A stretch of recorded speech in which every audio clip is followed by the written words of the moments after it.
ਬਾਬਾ ਜੀ ਜਦੋਂ ਕਿਸੇ ਨੂੰ ਕਿਸੇ ਦੀ ਲੋੜ ਹੁੰਦੀ ਹੈ ਨਾ, ਜਦੋਂ ਕਿਸੇ ਨੂੰ ਕਿਸੇ ਦੀ ਗਰਜ਼ ਹੁੰਦੀ ਆ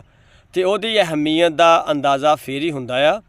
ਕਿ ਗੈਨ ਗਰਜ਼ ਜਈ ਨਹੀਂ ਮਰਜ਼ ਕੋਈ, ਸਭੇ ਆਪਣੀ ਗਰਜ਼ ਨੂੰ ਲੋੜ ਦੇਣੀ, ਗਰਜ਼ ਵਾਸਤੇ ਲੜਨ ਪਾਈ ਪਾਈ ਸਕੇ,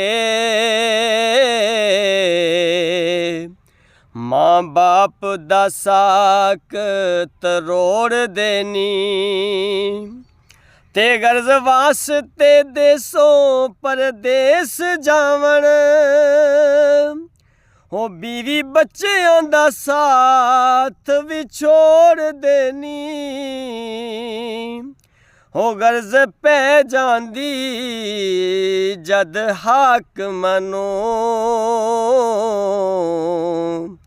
ਹੱਥ ਅਦਨਿਆਂ ਦੇ ਅੱਗੇ ਜੋੜ ਦੇਣੀ,